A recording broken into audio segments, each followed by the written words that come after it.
I'm here with a man who needs absolutely no introduction. Oscar winner, Tony winner, Kevin Spacey. Thank you so much for being here. Thank you for having me. So are you ready to be a host with the most on Tony night? I'm so excited. First of all, I've always loved the Tonys, and now I've been sort of going back and looking at previous shows and sort of, oh God, that was a great opening. And so I'm very excited because I'm a theater rat, as you know. Yeah.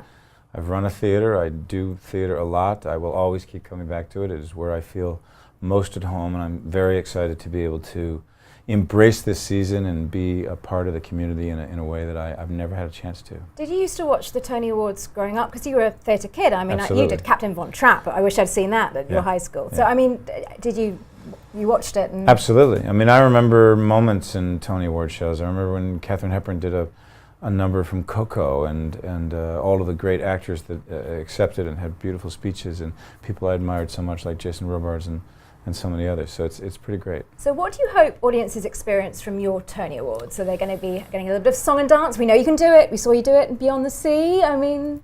look, I can only tell you this because I can't really reveal anything. But I can tell you that there are certain traditions I don't think I'll be breaking with. And mostly I want to have a really, really fun evening. I want people to enjoy themselves. I want it to be fast. As fast as you are, perhaps, even, because you're fast and painless. Well, I'm trying to be. Anyway, will there be some asides to the camera? I mean, will Frank Underwood perhaps make a cameo? You never know. What I do believe is that there will be more than just me who will show up. I recently had a wonderful thing happen to me in Chicago where I got an award in Gene Siskel's name, and Lionel Richie did this videotape. And he said, he was sort of talking about how all the impressions I do. And he said, someone asked me what Kevin Spacey was like, and I told him he's a great bunch of guys. so Al Pacino there may might be there. A great bunch of guys Christopher might show up. Walken might be there. We'll see. We shall see. Now, theatre obviously means a huge amount to you. You're at Juilliard, and you got some big breaks, and you won your Tony in 1991 for Lost in Yonkers. What does Broadway mean to you? It's the magic of it. It's the fact that in some ways it's the most artificial form. We come into a theater, we see big exit signs, we're given programs, we sit down, someone's right in front of us, back of heads, and yet, when the lights go down, maybe in 6 minutes, maybe in 3 minutes, maybe in 10 minutes, you suddenly start to believe entirely in the world that's up on that stage being presented to you. And I think there's something incredible about a group of strangers coming together and having a shared experience that is really like a breath. I mean, I know it so profoundly from the stage, but I also know it as an audience person, what it means to, how theater just expresses so many things about life and how our relationships work or don't work and what we learn about each other, and particularly if it's musical. I mean, I've been, seeing musicals now that I've been catching up to everything, so I'm trying to see everything before Tony's. There's just something quite beautiful about that experience, about how we as a society can come together and see someone else's story. And when it's a personal story, and when it's expressed to us in really personal ways, prejudice falls away, anxiety falls away. We kind of all believe that incredible, beautiful thing where we can either all sing together or fall in love together is capable, it's possible. And another shared experience we're all about to have is next week with House of Cards.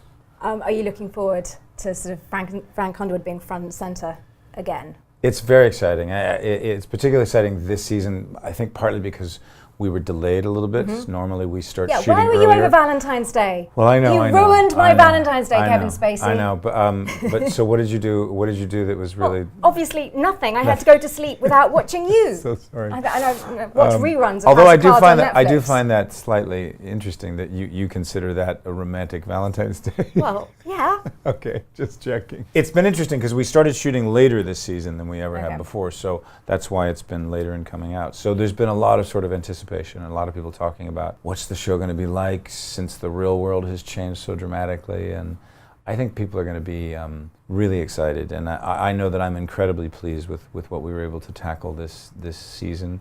And for anybody that thinks it's not going to be interesting, it's going to be boring compared to the real world, I can just say buckle your seatbelts. We can't wait. Now, Clarence Darrow, you did it at the Old Vic in celebration of your 10 years as artistic director there.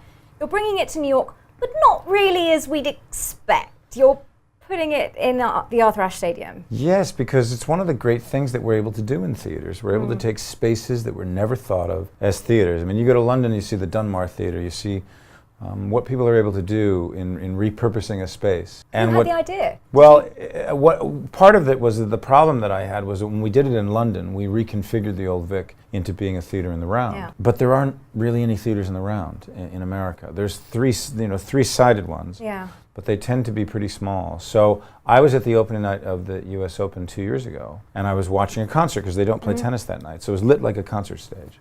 And while I was watching Phil Collins, I was thinking, wow, this is really an incredible venue. This is really...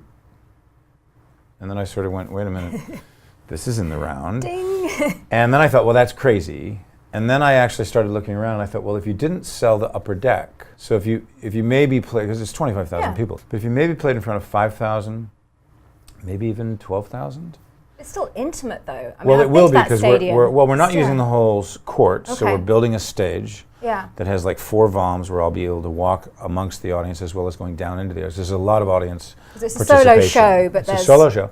We'll use the big TV screens for close-ups, and we're bringing in 600 additional seats onto the court, of which 300 of those seats, or actually 400 of those seats now, will be for young people. So teenagers with a parent, and then the 18 to 25-year-olds are being offered free seats to come and see the show through my foundation. And Clarence Darrow is somebody that we all know about, even though we might not think so. That's Yeah, a lot of correct, people isn't it? don't realize they know him, but Yeah. they actually do know him because Inherit the Wind, one of the great plays and films, Which I saw you in at the Old Vic in London. which we did in London, Yeah. indeed, so I got to play him in that incarnation too. I'm not stalking you much. The film version was incredible with Spencer Tracy playing Clarence Darrow, and that's about the Scopes Monkey trial. But also the Leopold and Loeb case. He was a remarkable labor attorney, a criminal defense attorney, and he's a man whose ideas and I think kind of homespun logic is something that we maybe need to be reminded of these days. Now, final question. On Tony night, can you just promise everybody at home that you are looking after the envelopes? Yes, I am actually bringing all of my Secret Service agents. You are? To Frank Underwood. To just guard the envelopes. Yeah. And Actually, I don't think I trust Frank Underwood with the Tony envelopes. What am I saying? We all can't wait to see you Thanks. on that Tony stage. Thanks, Have I'm a excited. wonderful evening. I will. Thank you very much. Thanks, you bet.